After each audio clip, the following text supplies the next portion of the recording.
Suara Pembaharuan Indonesia Televisi. Lalu bagaimana janji negara terhadap bangsa-bangsa yang telah menyerahkan tanah dan sumber-sumber kekayaan alam yang terkandung di dalamnya untuk bergabung dalam pangkuan Republik Indonesia?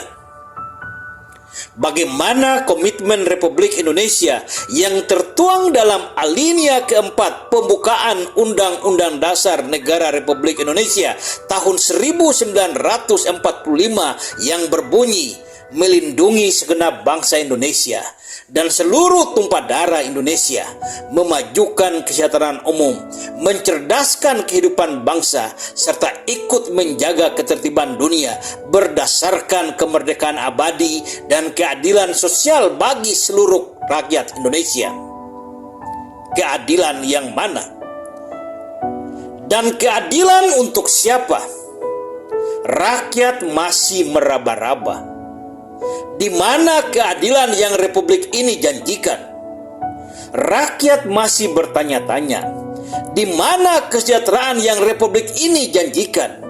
Karena keadilan sesungguhnya dalam Republik ini hanya dapat dirasakan oleh mereka para pejabat dan kroni-kroninya serta kelompok oligarki kaum kapitalis pemilik modal yang telah menguasai sendi-sendi kehidupan bernegara di dalam Republik ini. Tahun 1998 hadir secercah harapan bagi rakyat. Ketika penguasa Orde Baru digulingkan melalui aksi rakyat dan mahasiswa yang kita kenal dengan reformasi kekuasaan. Ada komitmen penting yang dituangkan dalam Undang-Undang Nomor 22 Tahun 1999 tentang Pemerintahan Daerah atau Undang-Undang Otonomi Daerah, serta beberapa undang-undang yang lain termasuk Undang-Undang Tentara Nasional Indonesia. Misalkan saja dalam Undang-Undang Otonomi Daerah, negara Republik Indonesia menyadari kesalahan selama puluhan tahun memperlakukan rakyat secara semena-mena, merampas kekayaan masyarakat daerah tanpa batas, lalu membuka diri dan menghapuskan sentralisasi kekuasaan, memberikan kesempatan bagi rakyat daerah mengelola potensi daerahnya masing-masing secara langsung untuk mempercepat kesejahteraan masyarakat daerah.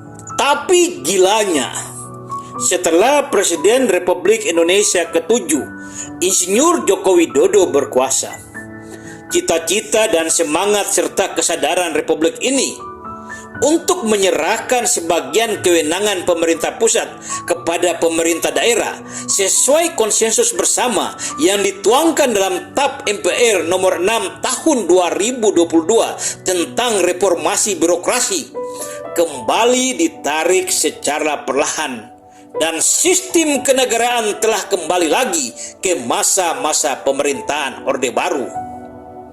Ada sentralisasi kekuasaan di Jakarta.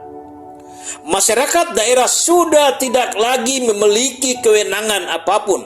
Lebih parahnya lagi, dari beberapa literatur kita dapat mengetahui kejamnya pemerintah Hindia Belanda, bagaimana perlakuan mereka terhadap rakyat pribumi, bagaimana cara pemerintah Hindia Belanda menguasai tanah-tanah pribumi, bagaimana cara pemerintah Hindia Belanda menarik pajak dari pribumi.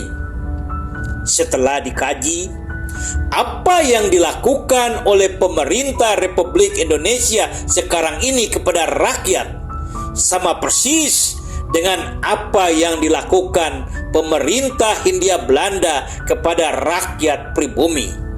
Dan ingat, hancurnya pemerintah Hindia Belanda di Nusantara karena korupsi, dan itu sama persis dengan apa yang sedang terjadi dalam Republik ini.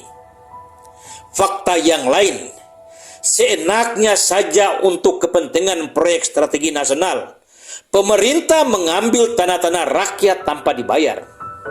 Rakyat dipaksa untuk membayar pajak dengan intimidasi. Rakyat menjerit tertindas dengan berbagai beban hidup, ingin mencari keadilan atas berbagai permasalahan hukum, itu hanya mimpi.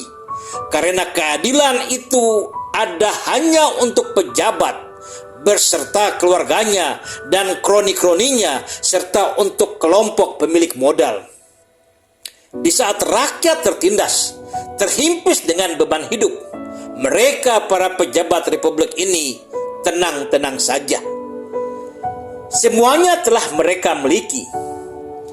Deposito banyak, tanah ribuan hektar, rumah dan barang-barang mewah untuk anak dan keturunannya, semuanya terjamin.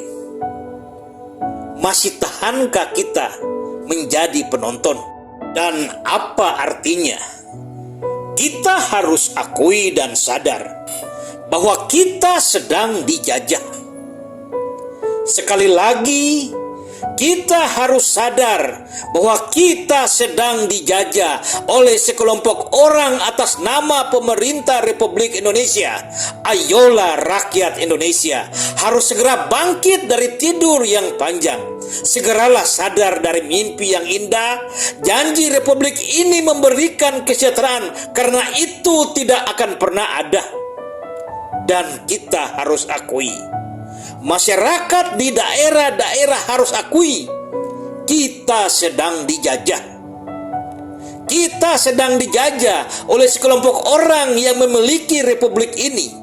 Mereka punya kekuasaan, mereka punya uang, mereka punya kekuatan militer dan penegak hukum. Dan kita apa? Kita tetap rakyat. Rakyat yang selalu dimanfaatkan mereka untuk kepentingan mereka. Sadarlah kawan, kita sedang dijajah.